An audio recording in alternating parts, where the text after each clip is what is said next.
Hi hello नमस्कार दोस्तों। स्वागत है आप सभी का अपने podcast talks with Meenakshi show में।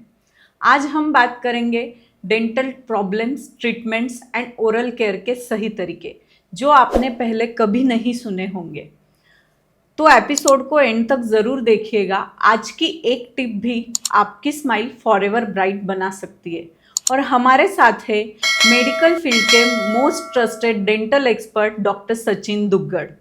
He also runs research-based institute which adds credibility in advanced treatments like implantation and surgeries. More than 20 years of experience in dental field. वो एक ऐसे प्रोफेशनल है जो पेशेंट के साथ ट्रस्ट, इथिक्स और innovation को प्रायोरिटी देते हैं। Welcome to the show sir. Thank you, Meenakshi, for nice introduction. Yeah. Thank you, आपने हमारे लिए टाइम निकाला और आप हमारे It's शो my पे आए। pleasure too. Actually, this is really good when we can communicate with the audience and I can share my expertise and knowledge in the field of implant dentistry and general dentistry, which will be Yes. helpful for all of who are watching this show. Dental या तीत को लेके लोग इतना serious नहीं है। अभी है थोड़ा चेंज, बट फिर भी जब तक अनबियरेबल पेन ना हो जाए तब तक लोग उसको सीरियसली नहीं लेते हैं। तो इसी बारे में आज हम चर्चा करेंगे। तो मेरा पहला सवाल आपसे ये है कि इंडिया में क्या मेजर प्रॉब्लम्स है तीत को लेकर? टीथ को लेकर वैसे अगर देखा जाए तो ओवरऑल जनरल हेल्थ अगर हम देखें बॉडी का, तो उसमें डेंटल प्रॉब्लम्स जो है काफ़ी प्रिवेलिंग है। इसके अंदर अलग अलग तरीके के प्रॉब्लम्स और वो एज ग्रुप के हिसाब से होते हैं। मतलब जैसे बच्चे हैं उनके अंदर काफ़ी ज़्यादा दांत किड़ने का, जो रैम्पेंट केरीज वगैरह बोलते हैं, वो टाइप के प्रॉब्लम्स होते हैं। दांत डिले आना, मतलब लेट आना। उसके बाद में जो मिडिल एजड है उनके काफ़ी दांत जो रहते हैं वो एक लाइन में नहीं होते हैं प्रॉपर, काफ़ी बार वो प्रॉब्लम होता है। डिकेड टीथ होना, उसके बाद में कुछ रीज़न की वजह से उन्होंने पहले एक्सट्रैक्शंस कर लिए हैं और वो जो जगह है, दांत की जो जगह थी वो कम हो जाना, बिकॉज ऑफ बाजू के दांत जो है वो थोड़े से वो जगह में शिफ्ट हो जाते हैं। तो ऐसे अलग अलग तरीके के प्रॉब्लम्स है। ब्लीडिंग गम्स है या फिर पायरिया है। So there are number of problems जो भी है। अपना दांत का स्ट्रक्चर, आप लोगों के लिए दांत एक छोटा इतना सा स्ट्रक्चर है, बट ओवरऑल ओरल कैविटी का हेल्थ जो है वो बहुत इंपॉर्टेंट होता है। और उसके अंदर इवन अदर डिसीजेस भी आते हैं, जैसे कि माउथ कैंसर्स है, या फिर आपको बाकी स्मॉल स्मॉल लीजन्स होते हैं, या फिर बिनाइन ट्यूमर्स होते हैं। तो बहुत सारे डिसीजेस अपने इसमें देखे जाते हैं। और ओरल कैविटी ये सबसे ज़्यादा माइक्रोबियल हब होता है। और अगर हम इसका केयर प्रॉपर नहीं करेंगे तो वो डेफिनेटली आपको कोई ना कोई प्रॉब्लम तो क्रिएट करने वाला ही है। जनरली हम एक छोटा सा दांत है उसको इतना इम्पोर्टेंट नहीं देते, बट वो बहुत सारे डिसीजेज हमारे लाइफ में ला सकता है अगर सही तरीके से उसकी केयर ना की जाए तो। एब्सोल्युटली। तो आपने ऐसा कुछ नोटिस किया है आपकी 20 साल की जर्नी में कि जो कॉमन मिस्टेक्स हर दूसरा इंसान करता है और वो मिस्टेक्स हम इग्नोर कर देते हैं? बेसिकली हम जब तक दांत दुखता नहीं है पूरा, तब तक डेंटिस्ट के पास विजिट नहीं करते। और ये सबसे बड़ा जो है मिस्टेक वी कैन से, क्योंकि काफ़ी बार क्या होता है ना कि डिसीज़ जो है वो पहले तो शुरू होता है और उसका एडवांसमेंट होता रहता है थोड़ा थोड़ा। और वो एक स्टेज पे ऐसी जगह जाके पहुंचता है कि वो प्रॉब्लम काफ़ी बड़ा हो जाता है। जैसे इवन सिंपल टूथ डिके के बारे में अगर ले, तो अगर डिके शुरू हुआ है और आपके रेगुलर विजिट्स अगर डेंटिस्ट के पास है, तो वो टाइम पे आप वो आराम से उसका डिटेक्शन हो सकता है। There are different diagnostic tools है, एक्सरे है, ओपीजी है, स्कैन्स है, सीबीसीटीज है। So there are number of ways, even direct clinical examination है। तो डेंटिस्ट उसी टाइम पे उसको कैच करके, और छोटा काम जो हो सकता है कि लाइक वहाँ पे फिलिंग करवा लो। अभी टूथ कलर्ड कॉस्मेटिक और एस्थेटिक फिलिंग्स भी आते हैं। Even there are lot of materials which can actually inhibit the further progress of the disease या केरीज, और वो आपका दांत जो है बच सकता है। बट वही हम अगर डेंटिस्ट के पास नहीं जा रहे हैं तो कीड़ काफ़ी अंदर जाने की वजह से काफ़ी बार हो सकता है कि आपको रूट कैनाल की ज़रूरत पड़े, या फिर उसका दांत का इतना डिस्ट्रक्शन हो जाता है कि आपको वो एक्सट्रैक्शन करवा के इम्प्लांट करना पड़े, या फिर रिमूवेबल प्रोसेस के लिए जाना पड़े। मतलब वो प्रॉब्लम्स जो है आप अननेसेसरली एग्जैजरेट हो रहे only because you are not visiting the dentist at right time. So we dentist recommend like at least once in a year, ideally it should be twice a year that dental visit is needed for every patient.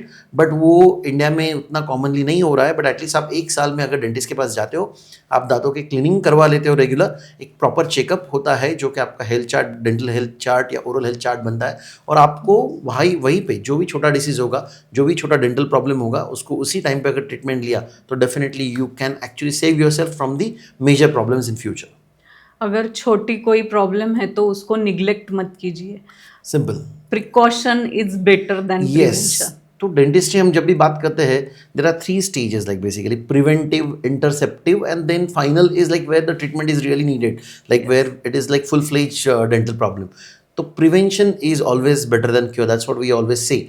तो prevention आप कैसे कर सकते हो? Simple है. आपको जो oral hygiene protocols है वो अगर प्रॉपरली घर पे फॉलो करते हो, ट्वाइस ब्रशिंग करना बहुत ज़रूरी, रात में सोते समय स्पेशली ब्रश करना बहुत इंपॉर्टेंट है, क्योंकि उसके बाद में हम 7-8 घंटे जो अपना रेगुलर क्लीनिंग डे टाइम में होता है, जैसे हम बात कर रहे हैं टंग के वजह से टूथ सर्फेसेस जो है वो क्लीन होते हैं, या फिर अपना रेगुलर हम वाटर इनटेक होता है, तो सब चीज़ों से अपना नॉर्मल क्लीनिंग होते रहता है. बट रात में जब आप सोते हो और अगर ब्रश बिना किए सोते हो, तो फूड पार्टिकल्स जो स्टक हो जाते हैं आपके दांतों के या इंटरडेंटल एरियाज़ में, वो डेफिनेटली आपके बैक्टीरिया के लिए फूड प्रोडक्ट होता है, और उससे ही फर्मेंटेशन होके और वो जो एसिड प्रोड्यूस होता है वो अपने काफ़ी बार दांतों को डिके कॉज करता है. या डेंटल प्रॉब्लम्स तो होते ही है, बट गम्स के भी प्रॉब्लम जो है वो काफ़ी ज़्यादा उसकी वजह से ही देखने को मिलते हैं. सो रात का ब्रशिंग बहुत इंपॉर्टेंट है.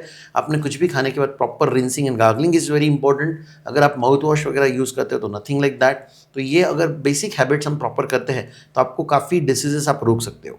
और अगर छोटे मोटे प्रॉब्लम है तो उसी टाइम पे अगर डेंटिस्ट के पास जाके आप उसका ट्रीटमेंट करवा लेते हो तो that is also good. Interceptive जैसे बोला मैं, स्पेशली बच्चों में बहुत ज़रूरी है प्रिवेंटिव इंटरसेप्टिव. जैसे काफ़ी बच्चों को आप देखोगे तो हैबिट्स होते हैं, लाइक थंब सकिंग हैबिट होता है या फिर नेल बाइटिंग होता है. So there are number of habits होते हैं. तो ये हम उनको कुछ हैबिट ब्रेकिंग अप्लायंसेस देके या जो भी ट्रीटमेंट प्रोटोकॉल नीडेड है वो करके हम स्टॉप कर सकते हैं, ताकि फ्यूचर में उनका टीथ का alignment and jaw development properly हो, जो कि काफ़ी बार हमको आजकल दिखता है कि जॉ डेवलपमेंट प्रॉपर नहीं होता है और इवन टीथ अलाइनमेंट नहीं होते हैं. और वही अगर राइट टाइम हम डेंटिस्ट को दिखा के वो चीज़ें करवा लेते तो डेफिनेटली ये बड़े प्रॉब्लम्स नहीं होते हुए वो राइट टाइम सॉल्व हो सकते हैं. जैसे आपने बताया कि twice in a year dentist visit होना चाहिए, तो ये किस एज से होना चाहिए? बेसिकली अभी अगर आप देखो तो बच्चे, जब आप इन्फेंट भी बोलोगे तो 6 महीने के टाइम पे दांत आने शुरू हो जाते हैं, जो कि डेसिडियस मिल्क टीथ हम उनको बोलते हैं. तो जब वो दांत आते हैं वो टाइम पे भी काफ़ी चांसेस होते हैं, बिकॉज वो टाइम पे काफ़ी बार बॉटल फीडिंग या actually mother's feeding is going on. तो वो टाइम पे केरीज होने के चांसेस ज़्यादा होते हैं, स्पेशली बच्चे अगर रात में जो भी मिल्क कलेक्शन होता है और वहीं पे अगर रहा तो उसके वजह से काफ़ी बार नर्सिंग बॉटल केरीज या रैम्पेंट केरीज, ये डिसीजेज हमको देखने को मिलते हैं, या little decay also you can notice. तो वो टाइम पे अगर आप डेंटल विजिट शुरू करवाते हो तो दैट इज़ ऑलवेज बेटर, कि ताकि आप वो छोटे छोटे लीजन अगर वहीं पे कैच करते आए और राइट प्रोटोकॉल अगर आप फॉलो करते हो उसके बाद में, तो वो हम लोग स्टॉप कर सकते हैं. और उसके बाद में जब इवन प्री कंप्लीट इरप्शन जब होना होता है दांतों का, परमानेंट दांतों का, उसके पहले भी विजिट्स बहुत इंपॉर्टेंट है, ताकि आप रेगुलर विजिट प्रोटोकॉल में आपको समझ में आए कि दांत अगर अलाइन नहीं है तो उसके लिए हम काफ़ी बार serial extractions and there are number of treatment modalities जो कि ऑब्जर्व करते हैं पेशेंट के ओवरऑल डेंटल ग्रोथ कैसे हो रहा है, ओवरऑल उसका जॉ ग्रोथ कैसे हो रहा है, एंड वी कैन इंटरसेप्ट और we can actually prevent few things which probably will worsen in the due course of time. So that has to be taken care properly. So all said and done, right from कि बच्चा 6 महीना साल भर का है तब से आप एक 6 महीना साल भर के अंदर उसका एक रेगुलर विजिट रखते हो, इट्स ऑलवेज बेटर. और यही हैबिट अगर आप कंटिन्यू रखते हो तो that will definitely help you lot. तो बेटर है कि बड़ी प्रॉब्लम होने से अच्छा है हम छोटी प्रॉब्लम पे ध्यान दे, तो आगे ज़्यादा ट्रीटमेंट नहीं करना पड़े. क्योंकि डेंटल ट्रीटमेंट्स बहुत पेनफुल भी होती है और लोग डेंटिस्ट का नाम सुनते ही डर भी जाते हैं थोड़ा. ऐसा क्यों लग रहा है आपको? क्योंकि मैंने एक बार रूट कैनल करवाया था तो बहुत सारा पेन हुआ था और 90% लोग डरते हैं डेंटिस्ट का नाम सुनने में. ऑनेस्टली स्पीकिंग, डेंटल ट्रीटमेंट जो है या डेंटिस्ट्री ऑल टुगेदर या dental treatment protocols, they are evolving like leaps and bounds. क्योंकि यहाँ पर काफ़ी अभी नए नए टेक्निक्स आए हुए, न्यू इंस्ट्रूमेंट्स आर देयर, और जो भी है अभी डॉक्टर्स जो है खुद का स्किल्स जो है वो अपग्रेड करते रहते हैं टाइम टू टाइम. तो ये सारी चीज़ों की वजह से डेंटल ट्रीटमेंट अभी ऑलमोस्ट पेनलेस हो चुका है. तो वो आपको डेफिनेटली अभी का जो एक्सपीरियंस रहेगा इट विल टोटली डिफर. पहले था बिकॉज इंस्ट्रूमेंट्स उतने नहीं होते थे, अभी टेक्निक्स भी बहुत अच्छे से डेवलप होने की वजह से पेशेंट को बहुत comfortably they can undergo the treatment. और डेंटिस्ट लोगों के लिए बहुत ईजी हो गया है कि जो best quality dental treatment we can render without any major issues. और हमको लकीली जो एडवांसमेंट्स अभी देखने को मिल रहे हैं, जो रिसर्च हो रहा है हमारे फील्ड में, that is contributing to the great extent for whatever best possible dental treatment is there in today's era. तो वो पॉसिबल है। तो मैं जानना चाहूँगी, विजडम टूथ प्रॉब्लम क्रिएट करता है, ये होना चाहिए या नहीं होना आपने चाहिए? पेन से सीधा विजडम पे जंप मारा है तो मैं वहाँ से बता ही दूंगा। विजडम टूथ जो है वो बेसिकली उसको विजडम टूथ बोलने का रीज़न एक है कि वो जनरली 18 ईयर्स के बाद में आना शुरू होता है। 17-18 ईयर्स से लेके it can be delayed for some time, no issue, for number of years also, या काफ़ी बार वो आता ही नहीं है। अब इसका रीज़न एक है कि विजडम टूथ जो हमारा third molar that we call, अपने मुंह में 2 मोलर्स ईच साइड होते हैं ईच क्वाड्रेंट में, तो ऐसे हमारा थर्ड मोलर भी हर एक क्वाड्रेंट में एक एक होता है, तो 4 विजडम टीथ हमको आते हैं जिनको हम बोलते हैं। बट अभी जैसे जैसे इवोल्यूशन का प्रोसेस हुआ है फॉर थाउजेंड्स ऑफ ईयर्स, तो उसमें क्या हुआ है, जॉ साइज थोड़ा डिक्रीज हुआ है, but number of teeth are still same. तो उसके वजह से क्या होता है कि आपकी जो अक्कल दाढ़ है, जो बिकॉज लेट आती है 17-18 साल के बाद, तो उसको जगह सफिशिएंट रहती नहीं है, and this bone is quite dense, angle of mandible what we call, जहाँ पर उसका पोजीशन होता है, तो वो उसको इरप्ट होने नहीं देता है, and that exerts lot of pressure on the adjacent teeth, जो बाजू के मोलर है उस पर, और उसकी वजह से वो ट्रेमेंडस पेन होता है पेशेंट को काफ़ी बार, और वो कंसिस्टेंट रहता है काफ़ी दिनों तक। तो ऐसे सिचुएशन में आपको डेंटिस्ट के पास जाके एक प्रॉपर एक्सरे या CBCD स्कैन जो है प्रॉपर करा के, एंड देन डिपेंडिंग अपॉन उसका पोजीशन कैसे है, और एक मेजर नर्व भी वहाँ पे जो है जबड़े को सप्लाई करती है, वो वहाँ पे नज़दीकी होता है, तो वो सारा एनालिसिस करके देन हमको फाइनली डिसाइड करना होता है कि वो दांत प्रॉपर आएगा या ना आएगा, और अगर नहीं आने वाला है तो उसको राइट टाइम फिर निकाल भी लेना पड़ता है, ताकि वो आगे जाके और ज़्यादा प्रॉब्लम्स क्रिएट ना करे और पेशेंट पेन फ्री हो जाए, तो वो निकालना ही पड़ता है काफ़ी बार। Absolutely fine. तो जो अभी देखने में आ रहा है, नमक और चारकोल यूज़ करना कितना सेफ है? चारकोल तो मैं एडवाइस नहीं करूँगा, बट नमक और कोमे पानी में नमक डाल के जो कुल्ला बोलते हैं हम, वो सबसे बेस्ट है। वो एंटी इन्फ्लेमेटरी भी है, it is proven, and the best possible solution homemade what we can say, like lukewarm water plus salt gargles या रिंसेस आप करते हो, तो वो काफ़ी कंडीशंस में आपको काफ़ी अच्छे से हेल्प कर सकता है, स्पेशली गम प्रॉब्लम्स जहाँ पे रहेंगे, या और अदर प्रॉब्लम्स है, इवन विजडम टूथ जहाँ पे आ रहा है और वहाँ पे इन्फ्लेमेशन हुआ है फूड लॉजमेंट की वजह से या अदर प्रॉब्लम्स की वजह से, तो वहाँ पर वो बहुत अच्छे से वर्क करता है।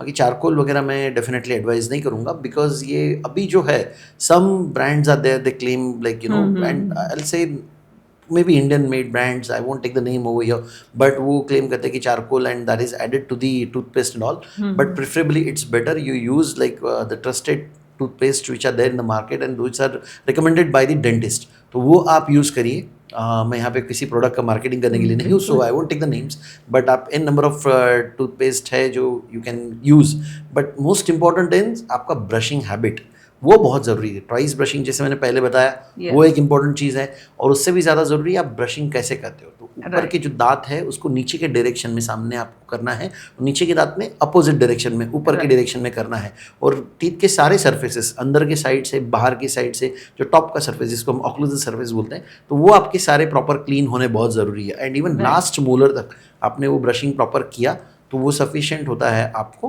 पेस्ट का काम है कि वो जो है जहाँ क्रिएट करता है, फ्रिक्शन कम करता है, एंड फ्रेशनेस वो ऐड करता है, बट बाकी ब्रश जो है अगर आप प्रॉपरली ब्रशिंग टेक्निक फॉलो करते हैं तो it should take care of the major things like. तो प्रॉपर टाइमिंग क्या होना चाहिए? बहुत सारे लोग 5 मिनट ब्रश करते हैं। नहीं 5 मिनट प्रॉपर टाइमिंग क्या है? टाइमिंग इज लाइक हम ऐसे नहीं बोल सकते। आपके सारे सर्फेसेस जो है आप प्रॉपर चारों साइड में अगर क्लीन करते हो, चारों क्वाड्रेंट, इसको मुझे नहीं लगता कि 1-1.5-2 मिनट से ज़्यादा वक्त हमें लगता है। 5 मिनट इतना ज़रूरत नहीं, बट उससे ज़्यादा ज़रूरत है कि हम 2 बार ब्रशिंग करें। जैसे मैंने बताया कि रात में सोने से पहले ब्रशिंग जो है वो बहुत ज़्यादा इंपॉर्टेंट है।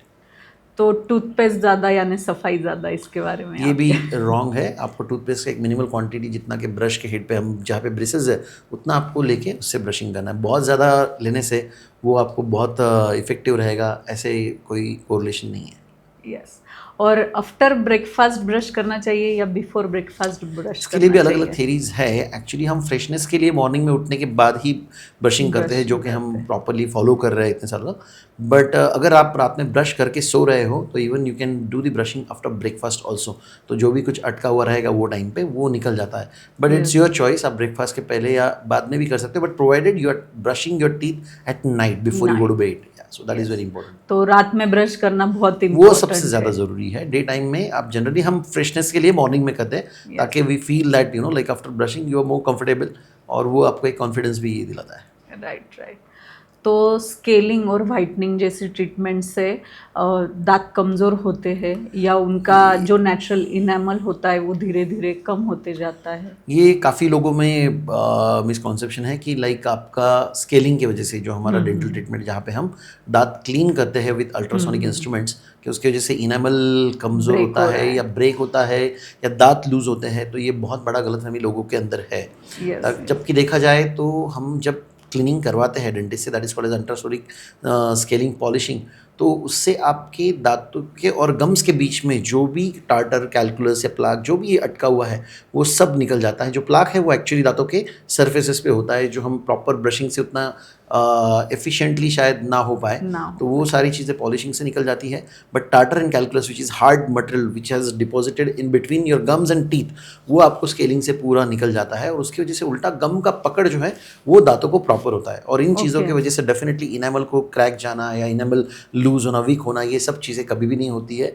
ये wrong things are there like in people's mind, so वो तो हमें ये एक बहुत बड़ा मिथ है कि वाइटनिंग और स्केलिंग से दांत कमज़ोर होते नहीं, हैं। डेफिनेटली नहीं। बिल्कुल सही है। तो पुअर गट हेल्थ और बैड ऑर्डर का कुछ बैड डेफिनेटली ब्रीथ ये है, का बैड कनेक्शन ब्रीथिंग है? Is definitely there because of the poor gut health. तो काफ़ी बार जो उन लोगों में एसिडिटी वगैरह होता है उनको भी एक तो बैड ओरल ब्रेथ वो होता ही है, उसके साथ में ही उनको जो है बाकी दांतों के प्रॉब्लम्स ही काफ़ी ज़्यादा आने के चांसेस रहते हैं, जैसे Chances कि रहते डेंटल इरोजन्स बोलते हैं, इरोजन कैविटीज़ होते हैं, या वो Okay. सारे भी हमको काफ़ी बार देखने को मिलते हैं, जिनका रीज़न जो है basically it is correlated with the oral sorry gut health. Gut तो हेल्थ। वो भी हम एक बार आपको गैस्ट्रोएंटरोलॉजिस्ट के पास जाके, and if you actually can solve that issue first, it will definitely gonna add to the oral health as well. क्योंकि बहुत लोगों का ये भी कंसर्न होता है कि मैं ट्वाइस अ डे ब्रश करती हूँ फिर भी एक बैड वो उसके ऑर्डर। लिए मल्टीपल फैक्टर्स है बैड ऑर्डर, लाइक वो जिसे हम हैलिटोसिस बोलते हैं, इट इज़ मल्टी फैक्टोरियल। उसमें से कौन सा फैक्टर वहाँ पे मेन रीजन है वो तो उसको बैड एक हेल्थ, प्रॉपर यस, गाइडेंस और उसको चेकअप प्रॉपर की। चेक करवा के और जो अंडरलाइंग कॉज है उसको पहले हमको निकालना ज़रूरी है। और यस साथ में आपको स्केलिंग, पॉलिशिंग जो है, क्लीनिंग है, वो तो करना ही पड़ता है। और आपका ट्वाइस ब्रशिंग हैबिट जो हमने बोला, या माउथ वॉशेज है, तो वो सारी चीज़ें, डेंटल फ्लॉस का यूज़ करना जो कि इंटरडेंटल एरियाज़ में ब्रश से क्लीनिंग एफिशिएंटली नहीं हो पाता है, तो दैट यू कैन यूज़। और वो सारी चीज़ें अगर कलेक्टिवली प्रॉपर राइट वे में अगर काम कर रही है तो it can definitely help to the overcome. Best. Yes.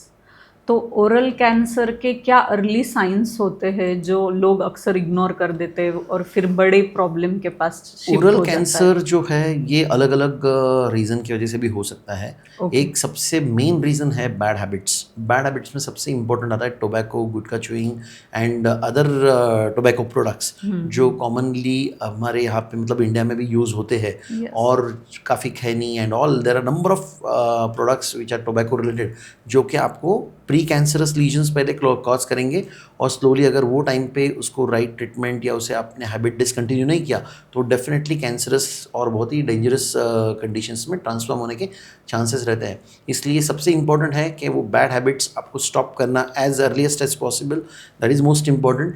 काफ़ी बार इवन जो शार्प टीथ होते हैं, ब्रोकन टूथ होता है, फ्रैक्चर्ड Yes. टूथ होता है, वो शार्प टूथ अगर कंसिस्टेंटली एक ही जगह पे अल्सर क्रिएट कर रहा है, वो Okay. शार्प हर्ट करते जा रहा है, तो वो नॉन हीलिंग अल्सर जो है वो slowly even that can get transform into the oral cancer. तो Okay. ये सारी चीज़ें जो है हमको बहुत ध्यान देना ज़रूरी है।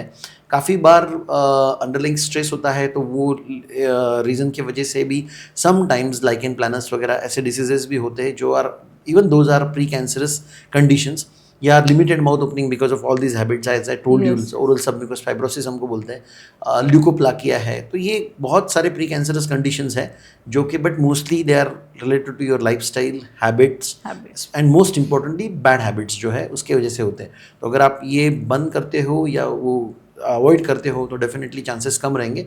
फिर भी there are some conditions which have some genetic predisposition बोलते हैं, जो उसके Yes. वजह से भी हो सकते हैं। होता वो है। राइट टाइम अगर वो डायग्नोज हुआ है तो उसका प्रॉपर ट्रीटमेंट Proper डेफिनेटली हो treatment. सकता है, अगर वो अर्ली स्टेजेस में डिटेक्ट हुआ है तो। और ब्लीडिंग गम्स का क्या कहेंगे आप? ब्लीडिंग गम्स जो है वो आपका अगेन इट इज़ मल्टीफैक्टोरियल. काफ़ी बार न्यूट्रिशनल डेफिशिएंसी जो है, जैसे vitamin C deficiency and all, that can also cause sometimes. अगर ब्लड थिनर पे है पेशेंट, या फिर अगर पेशेंट को कोई मतलब हिमेटोलॉजिकल डिसऑर्डर है, उसमें भी Okay. ब्लीडिंग गम्स हो सकते हैं. अगर आपका ओरल हाइजीन प्रॉपर नहीं है, जहाँ पे गम्स हमेशा आपके इन्फ्लेम्ड है, तो वो रीज़न की वजह से भी आपका ब्लीडिंग गम हो सकता है. तो again you have to visit dental hospital, dental clinic, and get the checkup done from dentist. And then आपका जो भी कॉज रहेगा, अंडरलाइन कॉज, अगर कुछ इन्वेस्टिगेशन डॉक्टर फील करता है कि वो करवाना ज़रूरी है, तो वो करवा के फिर वो एक फाइनल डायग्नोसिस पे पहुंच के इसका भी फाइनल प्रॉपर सोल्यूशन मिल सकता है.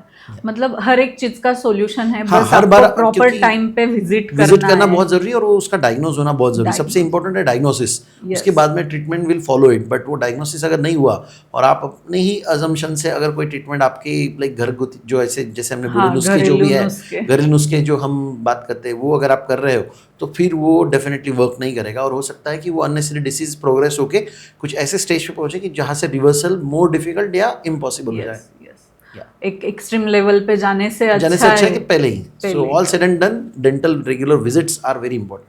और मैंने ये भी देखा है, बहुत लोगों को सुपारी हो, लवंग हो, ऐसे कुछ चीजें चबाने की आदत होती, कंटिन्यूअसली वो 1 घंटा या 2 घंटा मुंह वो में रखते हैबिचुअल हैं. और एडिक्शन भी हो जाता है इन चीज़ों का, क्योंकि उनको जो है ब्रेन डिमांड्स दैट, बिकॉज वो addiction potential we can say for those kind of things. तो वो जहाँ तक हो सके अगर अवॉइड किया तो बहुत बेटर है. ऐसे तो हैबिट ना उसका लगने भी दे. इम्पैक्ट होता होगा. ऑफ कोर्स डेंटल हेल्थ पे ओवरऑल वो तो डैमेज करेगा ही, गम्स को भी डैमेज करेगा, दांत को भी डैमेज करेगा. सुपारी वगैरह च्यू करने से तो डेफिनेटली इवन एट्रीशन जो बोलते हैं हम, तो वो भी होने का चांसेस होता है. मतलब ऊपर का जो टीथ का सरफेस है वो भी पूरी तरीके से घिस जाता है, और कभी कभी टूथ ब्रेक होने के भी chances, because it is quite hard, और वो भी रीज़न होते हैं. And dental other disease also can be there like, तो वो होने के चांसेस है. तो दोस्तों देखिए, आपकी बैड हैबिट्स अगर आप बंद कर पाए तो आपके डेंटल हेल्थ के लिए बहुत अच्छा रहेगा. तो ऐसे कोई 5 अनहेल्दी फूड है जो हर एज में अवॉइड करने चाहिए for dental health? Unhealthy food जो है, सॉरी अनहेल्दी फूड जो आप बोल रहे हैं, उसमें मेन जो है स्वीट्स जो है, बहुत ज़्यादा अगर आप खा रहे हो, anything in excess is dangerous. तो वो जो है वो हजार्डस होता है. आप अगर लिमिटेड क्वांटिटी और ड्यूरिंग मील टाइम्स खा रहे हो तो वो इतना प्रॉब्लम नहीं करेगा. बट इन बिटवीन 2 मील्स अगर आप ये स्वीट चीज़ें ज़्यादा खा रहे हो, मिठाई है, चॉकलेट्स है, या इवन जैसे डिफरेंट ब्रांड्स एक्लेयर्स और लाइक प्रॉबेबली बहुत ज़्यादा कोल्ड चीज़ें भी आप कंसिस्टेंटली, या ये जो बेवरेजेस है वो आप लेते हो, तो वो चीज़ें डेफिनेटली कुछ हद तक वो दांतों को डैमेज कर सकती है. बट अगर आपको स्वीट खाना है और आपको अगर लिमिटेड क्वांटिटी में खाने के वक्त खा रहे हो, तो वो इतना आपको हजार्डस नहीं रहेगा. बट अगर ये बाकी चीज़ें आप इन बिटवीन मील्स अगर अवॉइड करते हो, दैट इज़ ऑलवेज बेटर. तो बहुत सारे लोग बहुत गरम गरम भी खाना पसंद करते हैं और बहुत ठंडा, तो ये कितना सही है? एक्सट्रीम टेम्परेचर्स आप अवॉइड कर सकते हैं, बट बहुत ज़्यादा गर्म खाने से प्रॉब्लम होगा ऐसे नहीं. वो आपको जो अल्सर्स वगैरह क्रिएट कभी कर सकते हैं, या बाकी ओरल मतलब सेंसेशन आपको अनप्लेजेंट हो सकता है वो टाइम पे. बट मेजर वो ऐसे कोई इशू नहीं क्रिएट करेगा. ओके. तो अब हम थोड़ा डीप में जानेंगे कि हर एज ग्रुप के लिए क्या केयर होनी चाहिए. तो शुरुआत हम करेंगे किड्स का. जैसे मैंने पहले बताया Yes. कि बच्चा जब 6 महीने का होता है और उसी टाइम को उसको दांत आने शुरू हो जाते हैं, तो तभी से क्लीनिंग करवाना बहुत ज़रूरी है. घर पे क्लीनिंग दांतों का उसका होना बहुत ज़रूरी है. तो मम्मी या पापा जो भी है, या उसका जो भी केयर कर रहे हैं, उसको एक ज़रूरी है कि आप वो दांत जो है वो हल्के मतलब स्वैप से अगर कोमा पानी में डीप करके उसको आप अच्छे से क्लीन कर सकते हो. अगर वो गार्गल कर पाते हैं, आप उसमें करवाते सकते हैं, तो दैट इज़ ऑल्सो गुड. बाकी फिंगर ब्रशेस भी आते हैं, बहुत जेंटल होते हैं वो. They are very good quality brushes are there in the market which you can use for cleaning जो है बच्चों के दांतों का, वो करवा सकते हो. जैसे जैसे बच्चे का एज थोड़ा बढ़ता है, वो समझने लगता है, तो उसको ब्रशिंग हैबिट इनकलकेट करवाना बहुत ज़रूरी है. और वो उसका twice brushing, again it is important. Regular dental visit जैसे मैंने बोला वो करवाना ज़रूरी है. और अलग अलग जो भी अगर कोई फाइंडिंग्स है उसके हिसाब से राइट टाइम ट्रीटमेंट वो देना ज़रूरी है. ये हो गया बच्चों के लिए. मिडिल एज या जो एडल्सेंस एज है उसमें भी काफ़ी बार जो माल अलाइन टीथ होते हैं, स्माइल जो प्रॉपर नहीं रहता है बिकॉज ऑफ टीथ का पोजिशनिंग प्रॉपर ना होने की वजह से, तो वो उसके लिए आपको काफ़ी बार ऑर्थोडोंटिक ट्रीटमेंट जो बोलते हैं हम, तो उसके लिए ब्रेसेस का treatment, there are different types of braces भी होते हैं। और अभी जो है लेटेस्ट एरा में वी हैव अलाइनर्स ऑल्सो, तो अलाइनर्स का यूज़ करके हम वो काफ़ी अच्छे से उसका रिजल्ट मिल सकता है, और पेशेंट जो है या वो जो मेल फीमेल जो भी है उसका स्माइल काफ़ी अच्छे से वी कैन रिगेन, एंड उसका confidence we can restore like in nice way. Perfect braces और अलाइनर से हम परफेक्ट स्माइल क्रिएट कर सकते हैं, परफेक्ट स्माइल क्रिएट कर सकते हैं। एंड ऑफ कोर्स ये एज के बाद में जो भी है डीके प्रॉब्लम्स है, या जैसे बोले गम्स के प्रॉब्लम्स है, तो depending upon what exact problem is there, हर एक एज के हिसाब से आपको रेगुलर विजिट करवा के और उसका जो भी ट्रीटमेंट नीडेड है वो टाइम पे वो करवाना बहुत ज़रूरी है। काफ़ी बार इवन एल्डरली पेशेंट्स में अगर उनके पहले ही एक्सट्रैक्शंस हो चुके 10 20 25 30 साल पहले, तो उनको अगर राइट टाइम इम्प्लांट्स करवा लिए जाए तो वो सबसे काफ़ी बेहतरीन ऑप्शन वी हैव नाउअडेज, क्योंकि उसकी वजह से आपको फिर से फिक्स दांत पेशेंट को मिलते हैं और उसको उतना ही एफिशिएंटली या शायद बेस्ट पॉसिबल एफिशिएंसी से वो च्यू कर पाते हैं। और उनका उसके जैसे डाइजेशन भी प्रॉपर रहता है, ओवरऑल जनरल हेल्थ मेंटेन करने को भी बहुत ईजी होता है, एंड उनका एक कॉन्फिडेंस भी बना रहता है। तो इसके लिए इम्प्लांट जो है अभी लेटेस्ट ट्रीटमेंट मॉडलिटी, तो वो आप सिंगल टूथ भी अगर मिसिंग है तो भी हम करवा सकते हैं, बिकॉज अगर हम इम्प्लांट नहीं करवा रहे और हमको फिक्स दांत बैठाने हैं मिसिंग टीथ की जगह पे, तो वहाँ पे हमको आजू बाजू के दांतों को थोड़ा घीस के उसके ऊपर कैप देके फिर ब्रिज सपोर्ट देना पड़ता है। तो ये ना करते हुए हम अभी इम्प्लांट जो है जहाँ पे दांत गया हुआ है वहीं पे इम्प्लांट जो टाइटेनियम का बना होता है वो डाल के और उसके ऊपर फिक्स दांत बैठा सकते हैं। तो भले ही वो एक दांत है, दो दांत है, चार दांत है, या पूरी ओवरऑल फुल आर्च या फुल जॉ के टीथ मिसिंग है, हम फुल माउथ रिहैबिलिटेशन भी उससे बहुत अच्छे तरीके से करवा सकते हैं, और नेचुरली हम जो जैसे उनके मे बी 30-40 साल पहले दांत थे वैसे रेस्टोर कर सकते हैं। यस। और सीनियर सिटीजन्स के लिए आप क्या कहना चाहेंगे, जिन्होंने इम्प्लांटेशन करवा लिया है या उनके ट्रीटमेंट्स हो चुके हैं, तो उन्होंने कैसे मेंटेन करना बहुत ज़रूरी है। इम्प्लांट है जो कि बहुत बेस्ट ट्रीटमेंट मॉडलिटी है, बट उसके साथ में इम्पॉर्टेंट ये भी है कि उसका भी आप प्रॉपर केयर करना ज़रूरी है, उसको प्रॉपर मेंटेन करना ज़रूरी है। आप जहाँ से भी इम्प्लांट्स करवा रहे हो, आपको डेंटिस्ट डेफिनेटली बोलेगा कि आपको साल भर में 6 महीने में जो भी है रेगुलर फॉलोअप्स रखने हैं, ताकि उसमें अगर कोई माइनर सा छोटा सा प्रॉब्लम है तो राइट टाइम डिटेक्ट होके वो हम वहीं पे हम रेक्टिफाई उसको कर सकते हैं। और इम्प्लांट्स एज रेगुलर जो twice brushing, rinsing, proper cleaning habits और ये सारा प्रॉपर अगर मेंटेन करते हो तो उसमें भी बहुत कम चांसेस है कि कोई प्रॉब्लम आपको फ्यूचर में आएंगे। बहुत लोगों का माइंडसेट ये भी होता है अभी मैंने करवा लिया है, अभी कुछ प्रॉब्लम नहीं होगा, बट आपको केयर लेना बहुत ज़रूरी है और वो लाइफ टाइम लेना है। और जैसे हम रेगुलर नेचुरल टीथ के लिए रेगुलर डेंटल चेकअप्स रखते हैं, उसी तरह में यहाँ पर भी हमको रेगुलर डेंटल रिकॉल्स विजिट्स रखने जरूरी है, फॉलोअप लेना बहुत जरूरी है। बिल्कुल। तो अभी मैं थोड़ा एक अनइजी क्वेश्चन पूछूंगी आपसे, डेंटल ट्रीटमेंट्स इतने एक्सपेंसिव क्यों है अदर ट्रीटमेंट से? डेंटल ट्रीटमेंट एक्सपेंसिव होने के रीज़न है बिकॉज ये काफ़ी टेक्निकली काफ़ी एडवांस प्रोसीजर्स है, जिसके लिए जो इंस्ट्रूमेंट्स लगते हैं वो काफ़ी हाई एंड इंस्ट्रूमेंट्स अभी सारे डेंटिस्ट यूज़ कर रहे हैं worldwide, not only in India और not only abroad, but India में भी हर जगह पे अच्छे इंस्ट्रूमेंट्स यूज होते हैं। उसके में जो मटेरियल्स हमको यूज़ करने होते हैं, जो लैब्स जो दांत बनाते हैं वो भी है, तो हर जगह पे जो बेस्ट अगर क्वालिटी हम materials and all that we are using, तो वो काफ़ी एक्सपेंसिव है डेंटिस्ट के लिए भी, एंड इवेंचुअली उसके वजह से वो ट्रीटमेंट जो है पेशेंट्स के लिए अभी फ़िलहाल में एक्सपेंसिव अभी भी है। But all said and done उसमें अलग अलग टाइप्स है। अगर सपोज इम्प्लांट्स है या फिर आपको फिक्स ब्रिजेस है, फिर रिमूवेबल प्रोसेसेस है, तो उसमें अलग अलग कैटेगरी के हिसाब से वो चार्जेस होते हैं। तो it doesn't mean that it is expensive. आप क्या सिलेक्ट कर रहे हो उसके ऊपर भी, जो आप ट्रीटमेंट करवा रहे हो तो उसके ऊपर है। जैसे फिलिंग में भी काफ़ी अलग अलग मटेरियल्स होते हैं, या तो वो हिसाब से ट्रीटमेंट्स का जो डिमांड है वो एंगल से उसके फीस जो है स्ट्रक्चर डिसाइड होता है। तो प्राइस वेरी करता है? या इट विल वेरी। और जो डेंटल क्लिनिक जिस तरीके का ट्रीटमेंट रेंडर कर रहा है उसका राइट फ्रॉम इस सेटअप जो आर्मामेंटेरियम कैसे है, तो वो भी एक एडिशन इसमें हो सकता है। So it can vary from dentist to dentist also. Right. मैं ऐसा भी देखा गया है कि वेस्टर्न कंट्रीज में ये ट्रीटमेंट मोर देन हायर है इंडिया से। नहीं, इंडिया से काफ़ी एक्सपेंसिव है because of the discrepancy in the currency, वो एक है। एंड सेकेंड थिंग, वहाँ पर काफ़ी ज़्यादा एक्सपेंसिव है ही, और ये fact even those people also know, and that's the reason India में डेंटल टूरिज्म बहुत कॉमनली और काफ़ी एग्रेसिवली हो रहा है। मतलब बाहर के जो ओवरसीज पेशेंट्स हैं वो Yes. इंडिया में आके डेंटल ट्रीटमेंट करवा के जाते हैं, and still they find it quite comfortable pricing में उनको हो जाता है। तो इसके लिए डेंटल टूरिज़्म बहुत अच्छे से इंडिया में अभी ग्रो कर रहा है। और बाकी इंडियंस के लिए लेकिन डेफिनेटली चार्जेस एवरेज ही है। बाहर अगर आप जाएंगे out any country you name it, and it is pretty expensive compare to India for sure. Yes. तो पार्शियली कौन से ट्रीटमेंट्स है जो इंश्योरेंस में कवर होते हैं? अनफॉर्चुनेटली डेंटल ट्रीटमेंट के लिए अभी तक उतना कवर नहीं है इंश्योरेंस में, Yes. क्योंकि मैंने जैसे पहले बताया कि इसमें बहुत सारे ऑप्शंस हैं। ऑप्शन तो वो काफ़ी कन्फ्लिक्ट वहाँ पे रहा हुआ है, और इवन कंपनीज के लिए भी वो इतना ईजी नहीं है, because as you rightly said कि इट इज़ कंपेरेटिवली एक्सपेंसिव, और डेंटल प्रॉब्लम्स बहुत ज़्यादा है, एंड एट एनी एज वो आपको देखने को मिलेंगे।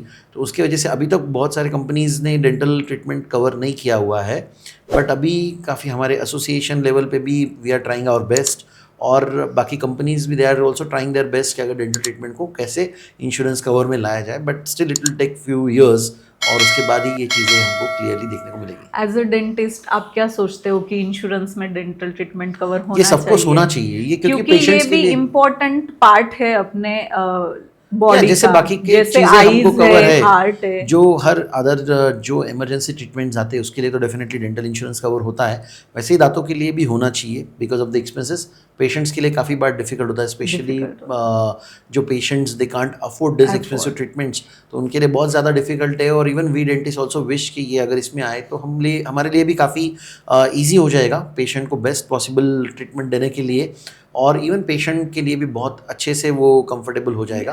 तो ये we are trying as I rightly said, तो शायद कुछ सालों में ये डेफिनेटली आ जाएगा। फ्यूचर स्कोप है। फ्यूचर्स के लिए होप है, फ्यूचर के लिए hope है। यस, ऐसा भी माना जाता है कि डेंटल ट्रीटमेंट ये एक कॉस्मेटिक ट्रीटमेंट है, इस वजह से भी उसको इंश्योरेंस या में क्योंकि add अलग नहीं अलग किया जो टाइप जाता है। ऑप्शंस है, और कॉस्मेटिक ट्रीटमेंट के लिए वो कवर नहीं करते हैं, तो उसकी वजह से वो अभी तक इसमें कवर नहीं किया हुआ है। ओके, तो जैसे आप रिसर्च बेस्ड इंस्टीट्यूट भी रन करते हो, Right. बहुत सारे बच्चों को आप सिखाते भी हो, तो डेंटल स्टूडेंट्स के लिए आप क्या मैसेज देंगे? जो अभी डेंटिस्ट्री परस्यू कर रहे हैं उनके लिए मेरा मैसेज ये रहेगा कि you are really in the one of the best fields like possible field what you have as your career option. तो इसमें अगर आप पैशनेटली काम करते हो, आप अगर सिंसियरली स्टडी कर रहे हो, आप अच्छे से नॉलेज गेन कर रहे हो, और वो इम्प्लीमेंटेशन भी आप स्लोली लर्न करते हो कि उसको कैसे पेशेंट के बेस्ट पॉसिबल ट्रीटमेंट के लिए आपको यूज़ करना है, और आप अगर डेंटल एथिक्स मेंटेन करते हो, और अगर अच्छा जैसे हमने राइटली बोला कि अच्छे इंस्ट्रूमेंट्स अभी है, बेस्ट ऑफ द मटेरियल्स है, तो ये अगर आप सब अच्छे से यूज़ करते हो तो आपके लिए ब्राइट फ्यूचर है। अभी जैसे आपने बताया कि ऑलरेडी इतने प्रॉब्लम्स हर एक एज ग्रुप में होते हैं, Yes. तो वो प्रैक्टिस और एक जो सेटिस्फैक्शन हर डॉक्टर को मिलना चाहिए कि जॉब सेटिस्फैक्शन जो बोलते हैं हम करने के बाद में जो ट्रीटमेंट कर रहे हैं उसका जो एक अच्छा, अगर कोई पेशेंट का स्माइल आप रेस्टोर कर पा रहे हो या उसे Yes, स्माइल दे पा रहे हो, तो वो इससे बड़ा सेटिस्फैक्शन काम कैन हो नॉट ही बी नहीं कंपेयर्ड विद एनीथिंग एल्स। तो इसके लिए you are in the best field, तो आप बस पैशनेटली काम करते रहो, and every day you should try to excel in your work, और जो भी आप ट्रीटमेंट लोगों को कर रहे हो वो बेस्ट कैसे दे पाओगे, ये अगर आपका मोटिव रहेगा तो definitely you will enjoy dentistry for all your life. Yes, तो बिल्कुल जो डेंटल फील्ड में है उन्होंने प्रो होना है उस या फील्ड उसके में। अंदर आपको बहुत सारे स्कोप है। तो over the period of time आपने 20 साल के डेंटिस्ट्री फील्ड में क्या मेजर चेंज देखा है? मेजर चेंजेस जो टेक्नोलॉजी इवॉल्व हुआ है इतने सालों में, वो Yes. बहुत एग्रेसिवली हो रहा है, और ये लास्ट 3-4 सालों में मैंने बहुत ज़्यादा देखा है। मतलब जो रेगुलर प्रोटोकॉल, कन्वेंशनल प्रोटोकॉल हम फॉलो करते थे ट्रीटमेंट में भी या बाकी चीज़ों में, तो वहाँ पर वो डिजिटलाइजेशन काफ़ी ज़्यादा हुआ है। तो Okay. जैसे कि पहले हम रेगुलर इम्प्रेशंस लेते थे, दांत जो है वो अलग प्रोसीजर होता है, कास्टिंग वगैरह इन सब चीज़ों से बनते थे लैब के अंदर, बट अभी इन सब चीज़ों में डिजिटल एप्लीकेशन काफ़ी ज़्यादा है। जैसे कि स्कैनर्स आए हैं, intraoral, there are number of instruments which allow us to make the measurements accurately, और वो जो दांत बनाने का जो जहाँ पे लैब में जो काम होता है वो भी पूरा कैड कैम मतलब computer aided designing, computer machining इससे अभी होता है, तो वो बहुत एक्यूरेसी के साथ होता है। It is even accurate up to the microns, और उसके वजह से जो प्रॉपर हम प्रोसेसेस जो बोलते हैं वो पेशेंट को दे पाते हैं। एंड इवन जो रेगुलर ट्रीटमेंट्स हैं, जैसे कि even right from root canal से लेके या और भी एडवांस ट्रीटमेंट्स भी जो भी है जैसे इम्प्लांट्स है, तो इसमें भी बहुत सारे एडवांसेस आने की वजह से जो मेजर चेंज हमको दिखा है उससे ट्रीटमेंट बहुत बेहतरीन तरीके से हम पेशेंट्स को दे पा रहे हैं। और कमिंग फ्यूचर में वी आर श्योर कि इसमें और भी ज़्यादा इंप्रूवमेंट्स अभी हमको देखने को मिलेंगे।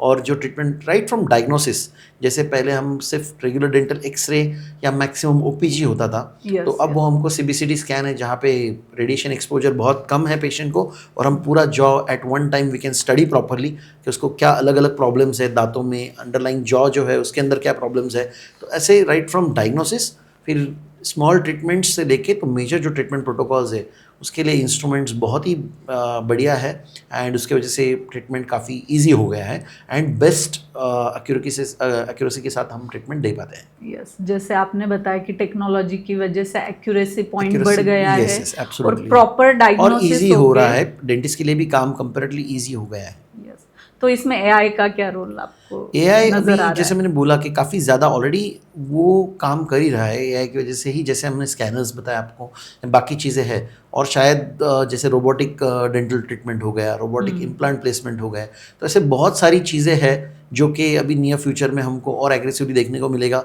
और उसके वजह से काफ़ी हद तक काम बेटर हो जाएगा। But still my own personal opinion will be human brain can not be replaced by anything in the world. So as a dentist, the dentist has to be really good.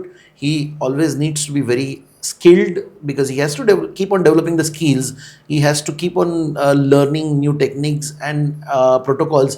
But खुद का जो एक brain है वो वही apply करके at the end decision making is very important. और आपको जो लेटेस्ट एडवांस इंस्ट्रूमेंट्स है वो कैसे बेस्ट यूज़ करते आएंगे वो आपको ध्यान रखना है।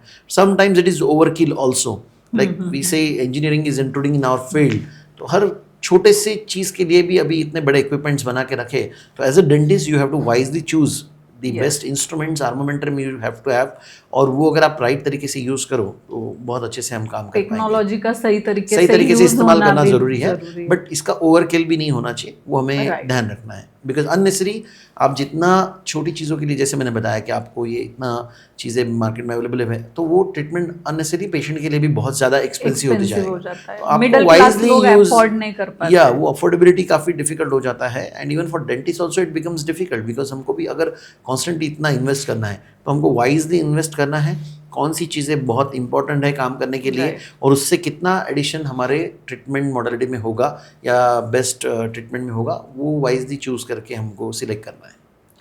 तो thank you so much sir, आपने बहुत ही नॉलेजेबल इंसाइट आज हमारे शो पे शेयर किया है। बिल्कुल हमारे व्यूवर्स के लिए एक ट्रिगर पॉइंट होगा कि जो अपनी हेल्थ को निग्लेक्ट कर ले, ओरल हेल्थ को, वो बिल्कुल सीरियस लेंगे।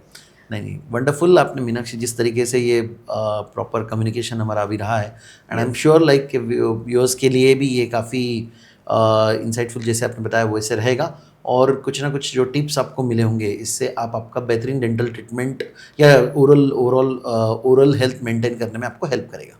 तो एक लास्ट में हमारे व्यूअर्स के लिए एक गोल्डन टिप यही रहेगा, visit your dentist every 6 months और a year and make sure कि आप वो ट्रीटमेंट राइट टाइम पे और प्रॉपरली ख़त्म करवा लीजिए, ताकि आपको फ्यूचर में वो प्रॉब्लम्स ना बढ़े और आपके पॉकेट को भी उसका खर्चा ना बढ़े। यस बिल्कुल।